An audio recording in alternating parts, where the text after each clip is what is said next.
Teresa Reed, and I'm your host here for Aging for Life.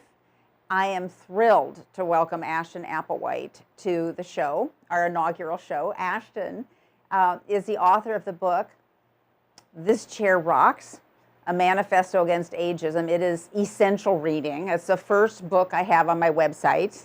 So everybody needs to read Ashton's book and check out her website, thischairrocks.com, for all kinds of great resources. Ashton kind of started the current anti-ageism movement. Wouldn't you say, Ashton? I mean, you picked up from Robert Butler. Well, I think we have to give a big tip of the hat to Maggie Kuhn, who founded the Grey Panthers. Of course, yeah. In the heat of the anti-war movement in the 1970s, right. And I think there have been people carrying the ball forward, but I do think it's getting more prominence now. I'm getting help from lots of people. Yeah, including me. So I'm yeah, the biggest out there. Yeah. So I want to talk with you about. I really want to get into the politics of ageism because I am fascinated. I think it's so important, and you focus on the politics of ageism, and I think it's great. I guess we should start by hearing you just define it. Well, there is a link on my blog, thischairrocks.com, that says what is ageism. Mm-hmm. So a lot of what I have to say is available on my website. Right. For people who want to check back and see the sources and stuff.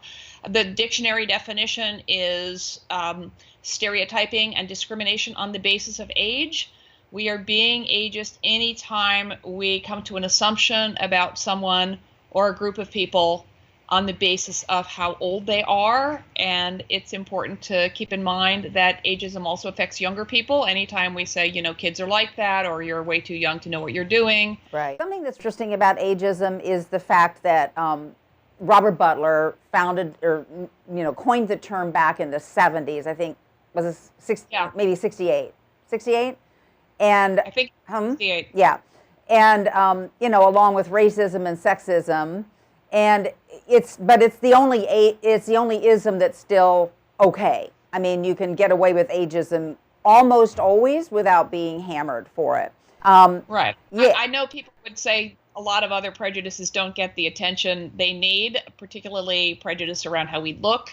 And I think a lot of ableism goes unremarked. But certainly ageism almost always gets a pass. People say ageist things themselves, about themselves, and no one bats an eye. Well, and it's part of the I guess part of the staying power of ageism is that we internalize it, right? I mean, from the beginning of our lives, we are taught and we internalize the idea that old people, generally older people, are less attractive, less able, less. We don't want to go there. Well, yeah. I mean, it starts. I mean, attitudes towards aging start to form in early childhood. Yeah.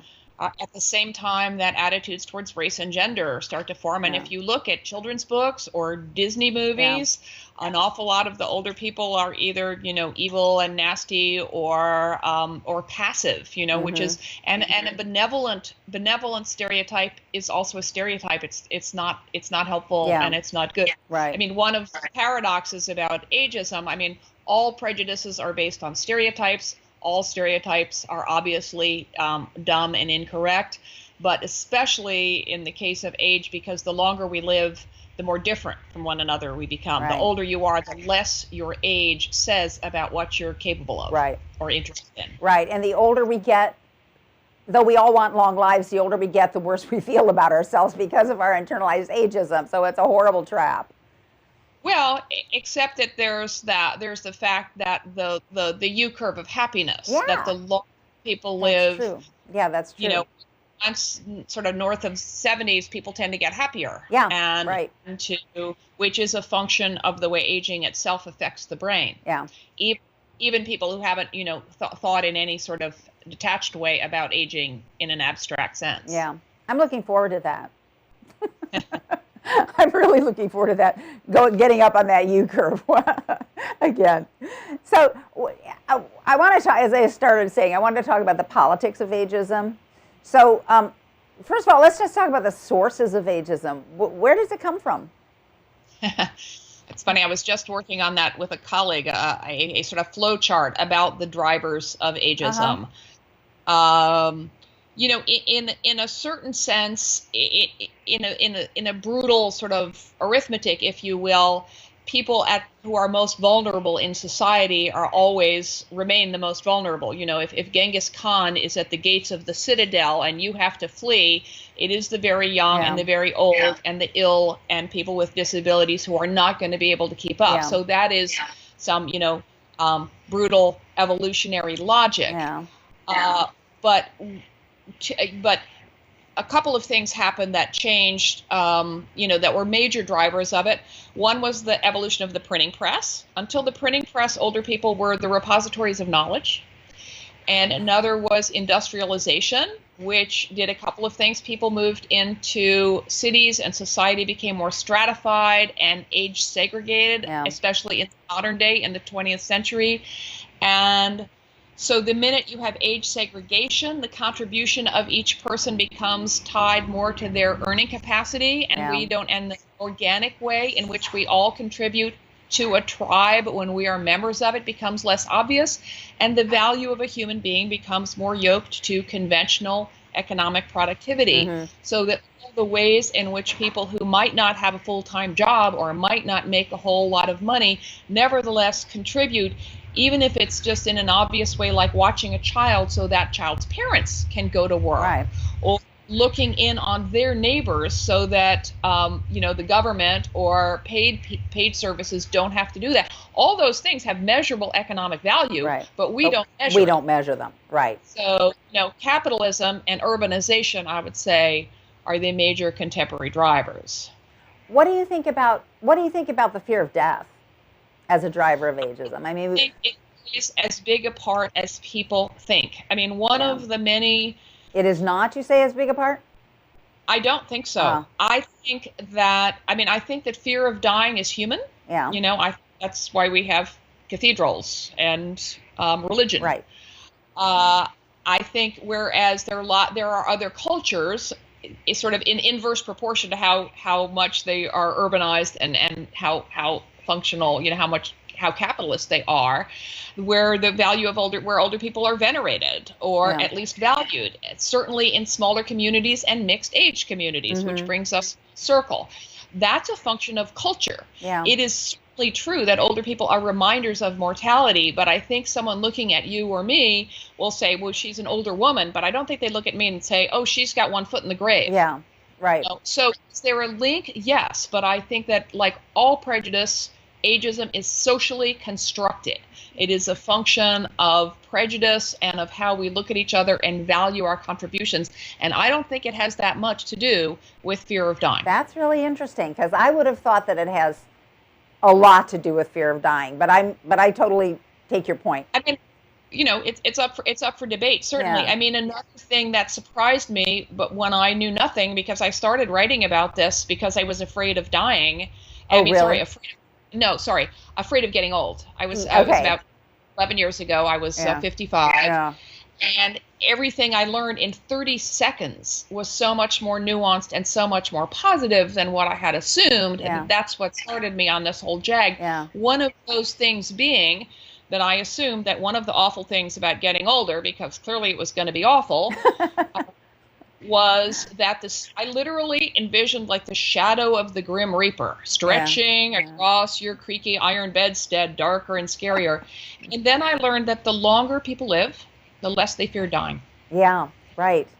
That's so interesting, isn't it? Right. Yeah. And it was true of the people I interviewed. It was, and it was true anecdotally. I heard it from geriatricians, and then I saw the research about it. Yeah. The knowledge that time is short does not fill people with dread. Yeah. It makes us inhabit the present more fully.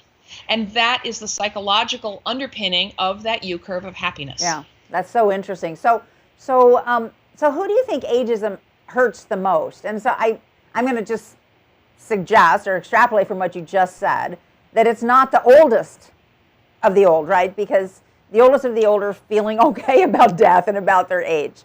they're on the upswing of the U curve of happiness. So who does ageism hurt most? Well, I think that is, it's not possible to generalize that about that, because ageism is, because all forms of oppression intersect with each other, right? Right. So you have to factor class into it, and gender into it, and race into it. The people whom, at the bottom of sort of this privilege pyramid, if you will, are older women of color. Yeah.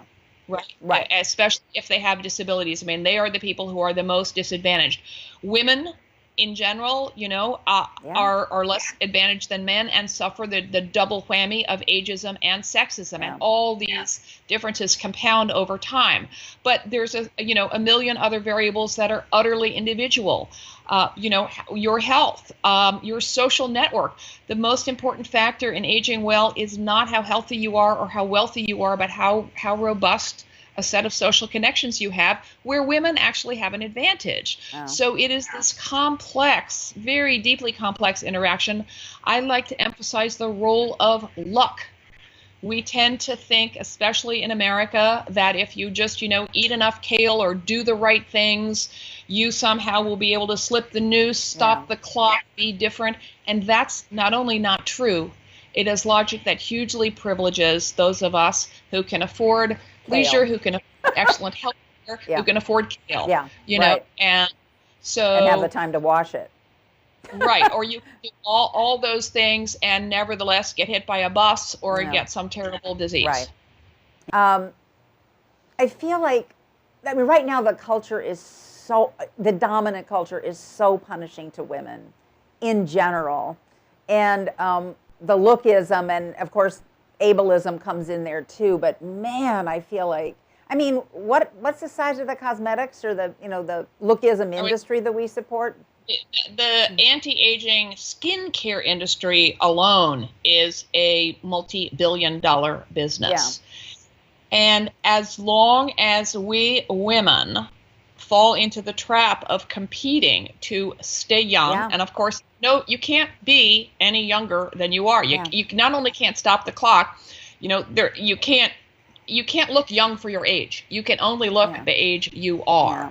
And as long as we are competing against each other on that standard, it pits us against each other. It reinforces the idea that the most important thing about us is how we look. It reinforces patriarchy. It reinforces ageism and sexism. We just dig that hole deeper. Yeah. So women, I make an enormous challenging ask of women, and it is the work of a lifetime, and it is collective. It is something we can only do together. But the first step is to look more generously at yourself, because I think women are far harsher critics of each other than men are, speaking in sexual heteronormative terms, and to look more generously at ourselves, and then at the world around us, and insist on being seen for our full, rich, lumpy, complicated selves. Yeah. I want to say that ageism kills, because I would love to say that ageism kills. I'm not an academic, so I'm not a social scientist, but I do try to hold myself to that standard. Yeah. I can now say that ageism absolutely harms your health. Yeah. There is a growing body of really fascinating research, mostly coming out of Yale by a wonderful scholar named Becca Levy. Right. Her latest study shows that people with more positive attitudes towards aging have lower levels of dementia, even if they have that APOE gene.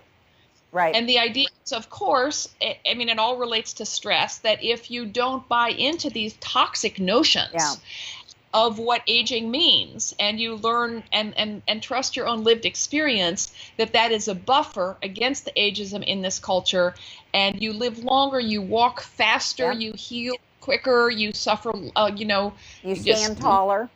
You stand taller. Your handwriting is better, which is a very good indicator of physical and neurological function. So attitudes towards aging absolutely affect how your mind and body function at the cellular level. Yeah, it's incredible, isn't it? And so that's why I think, ageism kills, because, I think it's, I think Becca's research shows like 7.5 years of added life. Yeah, yes. It's not nothing. It's not nothing. It's more than quitting smoking. It's huge. Yeah, it's huge. And so, I mean, I kind of want to say that. And then, you have on your website now, I have on mine, that video from HuffPo having a post about listening to America. Yes, it's a good one. Oh, my God. And that man, that 53, it is heartbreaking.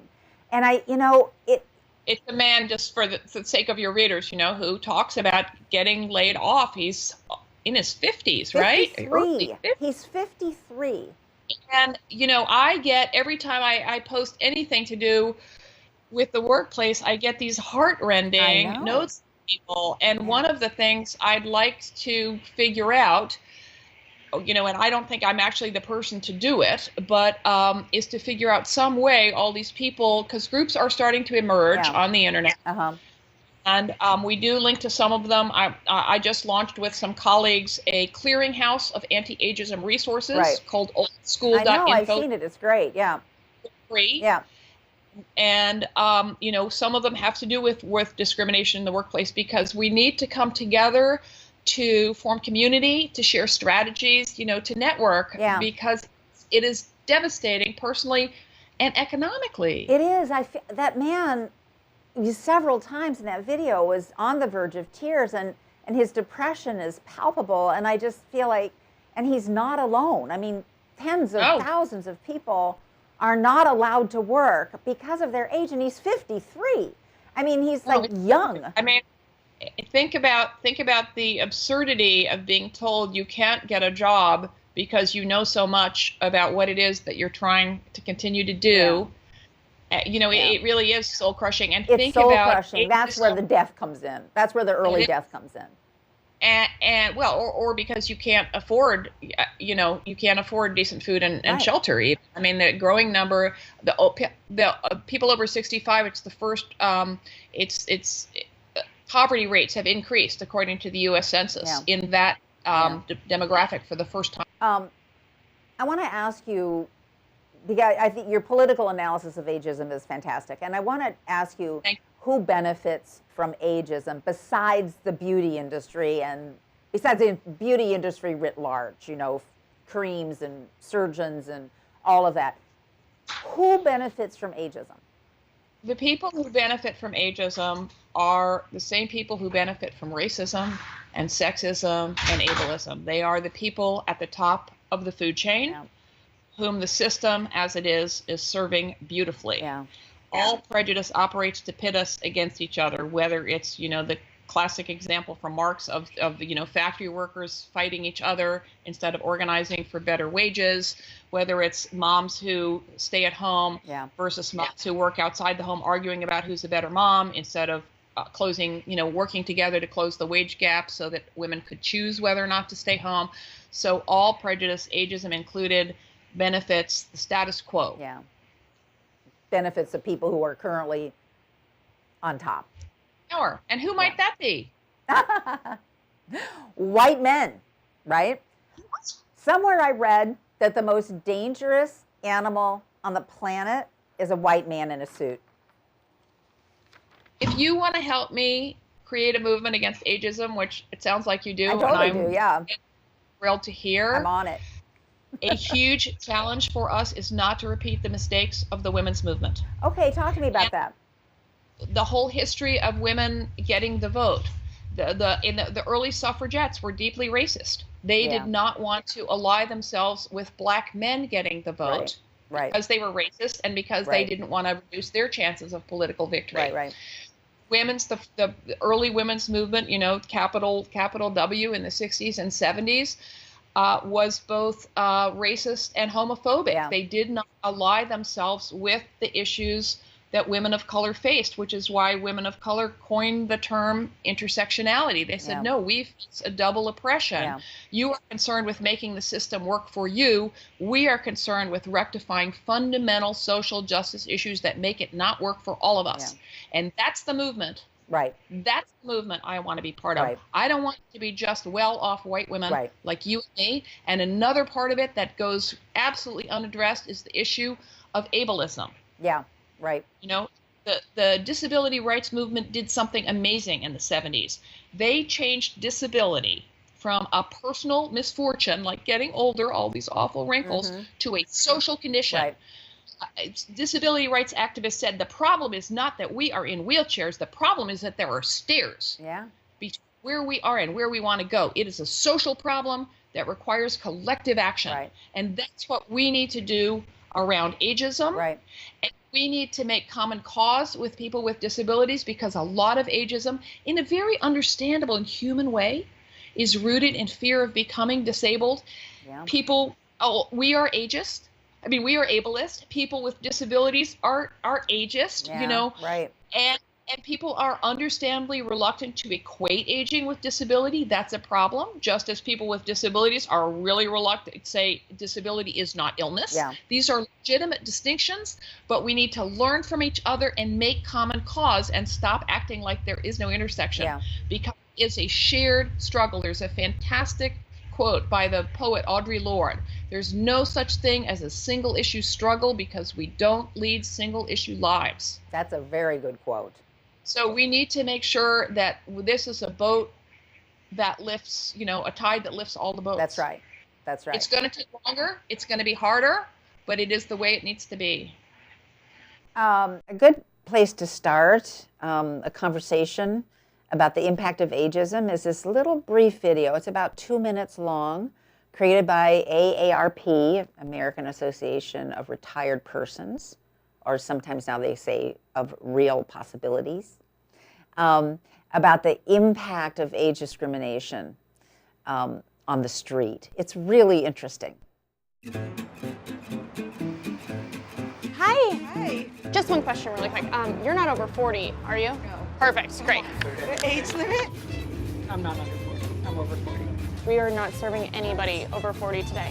We're trying to have a little bit younger vibe today. You are exactly what we're looking for. If you're under 40, I'm actually not going to take your order, sir. Thank you so much for your interest, but We're just trying something different. You're just not exactly what we're looking for. every day, age discrimination happens in the workplace behind closed doors. And we wanted to see what it would look like out in the open. So we hid cameras in a food truck and refused to serve anyone over 40. Are you under 40? No, this is for my daughter, it's not for me. Oh, it's for your daughter? Yeah. As long as you don't eat them. Okay. Do you promise that you won't eat them? No, I promise. Yeah. Okay, okay. Actually, if you could just step away from the food truck since you're not under 40, and I'll bring you the beignets. I don't want people to get the wrong impression if you're standing over here. Ridiculous. You guys are under 40, right? Yeah. Okay, great. I can take your order. Yeah, absolutely. Okay. I don't know what's happening. This is a stupid thing that's starting to get really pissed off. Yeah. Yeah. I mean, if you have a specific problem with somebody, then Yeah, say that instead screw of you. just Stupid. Okay, for real. Okay. Walking away, I felt really upset. I almost started crying. I was updating my resume recently, and I sort of wanted to sound experienced without sounding too old. I was like, oh, I'm experienced, but that's almost not an asset anymore. It's like I have to sound young and relevant. Older people just don't really fit into our culture. That's ridiculous. We actually don't think that this truck is a good fit for you. I'm sorry. I was outraged. This stunt makes me want to take action to help others who might be discriminated against because of their age.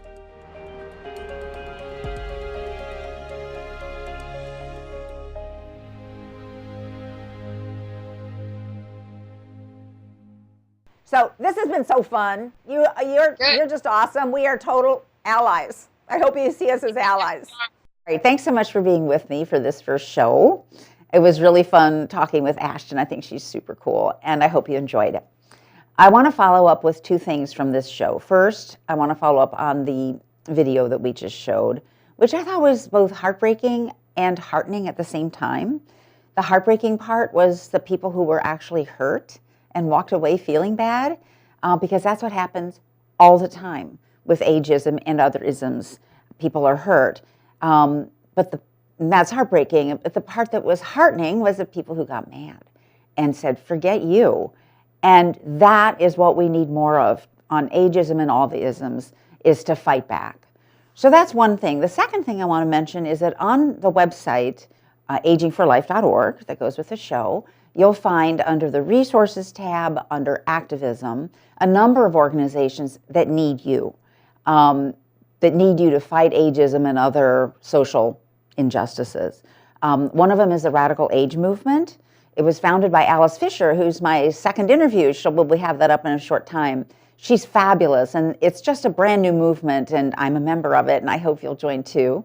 There's Radical Age Movement that's specifically on ageism. And then there are a few other organizations. Elders Action Network is one of them. Another one is called Just Elders, as in justice, not just, but as in only, but Just Elders. And another is the Grey Panthers. We mentioned Maggie Kuhn during the interview. Maggie Kuhn was just incredible, and she started the Grey Panthers back in the 70s. Well, you know what? A lot of the chapters are coming back to life, so that's fantastic. So check out the website, agingforlife.org, and see what you're interested in, and see if any Grey Panthers chapters are up and going near you. And I'll see you next time. Thanks.